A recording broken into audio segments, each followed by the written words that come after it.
It's time for me to head out of Montana. We've got places to be and things to do. So right now we're headed down to Utah by going through the beautiful state of Idaho, and this is one of the best drives that I've been on because it's just so beautiful. You're definitely going to want to follow along. On this trip, I started listening to this new audiobook I grabbed. It's called The Man Who Was Thursday, and that's by G.K. Chesterton. There's also a movie of it that came out in 2006, but I haven't seen it, and I don't know if it's any good or not. G.K. himself kind of looks like a cross between Winston Churchill here and Ignatius Reilly from Confederacy of Dunces. So, at first glance, The Man Who Was Thursday is basically a detective story. It's filled with poetry and politics, intrigue, and all that types of cool stuff. But it's a mystery that grows even more mysterious until it's like nothing less than a mysterious creation of life itself. This is Chesterton's most famous novel, for sure. Set in a surrealistic London of shadowy, labyrinthine streets, the plot is populated by poets posing as undercover policemen and policemen pretending to be anarchists. Now, this kind of sounds slapsticky, but The Man Who Was Thursday shows all the dark clouds that were really gathering over Europe before World War I, and just the general mindset of the philosophy of the time. At the beginning of the novel, a poet named Syme, which is spelled S-Y-M-E, arrives at a party in the London suburbs. It's there he becomes engaged in a conversation with an anarchist named Gregory. Gregory argues that revolt is the basis of poetry. Syme doesn't agree. He insists that the essence of poetry is not revolution, but adherence to the law. You know, it's very formulaic, it's got structure, it's beauty. He antagonizes Gregory by, insisting that the most poetic of all human creations is the timetable for the London subway system. Here we see the fundamental worldview of the two characters. It's order and chaos. It couldn't be further apart. He suggests that Gregory really isn't that serious about anarchism, which so irritates Gregory that he takes Syme to an underground anarchist meeting place, revealing that his public endorsement of anarchy is just a trick to make him seem harmless, when in fact he actually is an influential member of the local chapter of the European Anarchist Council. So the two guys go into the pub in London, and that's where that's like a setup for a joke. But anyway, beneath that is the hidden secret meeting room, and it's lined with bombs and explosives and guns and everything. And Gregory basically explains that the Anarchist Council consists of the top 7 members, and each is named after a different day in the week. The man called Thursday has just recently died, and the purpose of tonight's meeting is to elect a replacement for him. Gregory is so confident that he's going to be elected to the position that he tells Syme this. And then Syme is kind of like playing off of that, and he's like, look, you told me a secret, I'll tell you a secret. As long as you can't tell anybody that I'm actually an undercover police officer from Scotland Yard tasked with investigating the anarchists.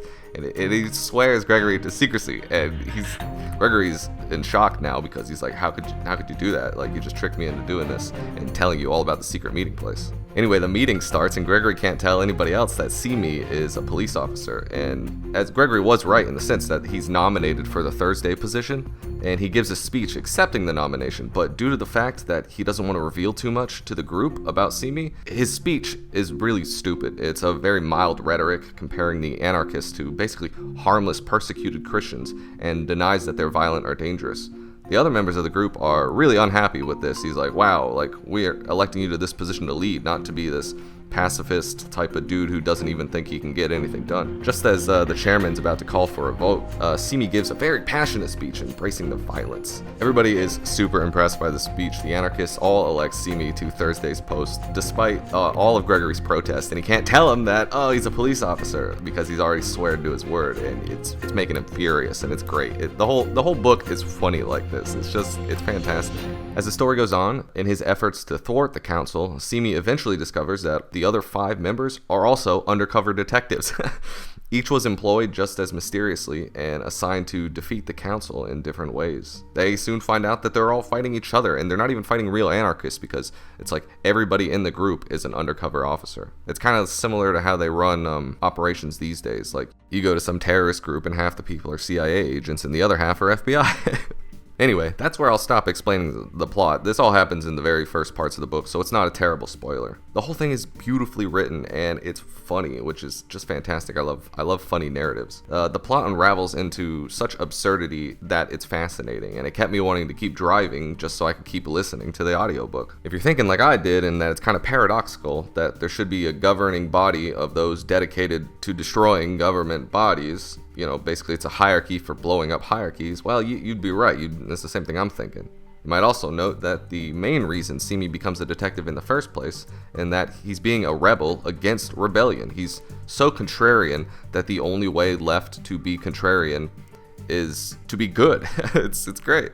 To me, it really draws a lot of parallels with this time. I mean, this was written in 1905, so he's not writing to an audience of today, but it parallels thoughts today, where we have people these days, young men, disregarding ill-gotten wealth, praise, and the pursuit of the flesh. Instead, they're arguing for strong families, belief in something larger than yourself, and for living as independently and as righteously as possible. Literally, this has to be the end of the world, where places like the gutter of the internet is trying to be good people because normal people are so awful that it's the only way left to rebel.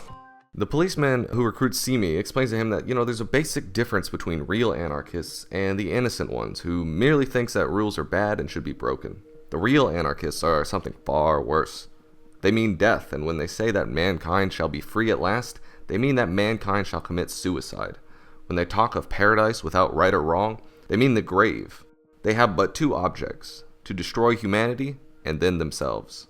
This is a prophetic description of the philosophy of the quote-unquote real anarchists who would really bring us the culture of death. If you've been following the scholar Jordan Peterson, you basically know that that's kind of a similar view on his with postmodernism, the rejection of any validity. And in that sense, I mean that the core axiom of postmodern thinking these days is that nothing is inherently more valuable than anything else, which has been co-opted by Marxism and nihilism, which is basically, a little death cult. When people preach equality, that's one thing, but when people say equity, now that's equality of outcome.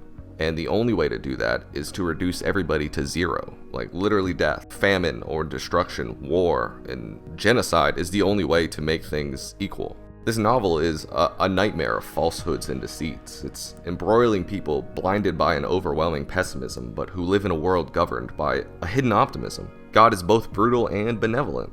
And this is the trial of human existence, to discover that the terrible is also the tender. It's a duality. GK here is basically, he's revolting against human nature. He's courageous enough to imagine a healthier, happier conception of reality. The book is, in Chesterton's word, it's meant to begin with the picture of a world at its worst and work towards a suggestion that the picture wasn't actually as black as it was already painted. The revelation through this work is not that the story is to be compared with the biblical book of Revelation, but rather with the book of Job, a book which Chesterton considered to be the greatest riddle of all in literature. And even if you know that going into the novel, it won't help you one bit. Along the way to the final confrontation in the novel, we also get a taste of Chesterton's social philosophy. It's barely noticed by most readers. It's the enormous common sense that a person with property is not actually an anarchist. But it's not just bomb throwers who are the anarchists and the enemy of the common man. There's another class of people that are dedicated to a more deceitful destruction of society. They too think that they can live outside the rules. They're the very, very rich, the upper echelon, not the 1%, but the 0.0001% of that 1%. The poor object to being governed badly, and the rich object to basically being governed at all. Dostoevsky actually hits on this concept from kind of another angle in his work, Crime and Punishment, where the main character, Raskolnikov, basically considers himself above the law in a defined metaphysical way. It's like not necessarily a right of kings, but maybe a will to power. I personally also consider some postmodernist thinkers to take the same stance, but through philosophy. They attempt to refute rhetoric and logic by simply denying a measurable reality. It's impossible to have a discussion if you don't actually believe discussion works for anything. It's a very powerful technique. Whereas like the debate tactics of something like Pill Pull drill down into nuances and diversions that make the argument basically quabbling over pieces of sand, a postmodern debate heads upwards into epistemology and metaphysics. And that's a whole other playing field, and we're not equipped to deal with that. And it's not one easily tackled unless you're very well versed in it. One admiring reader of Chesterton, who was a young Czech writer that you may know of, Franz Kafka, thought him so happy that one might almost believe that he had actually found God.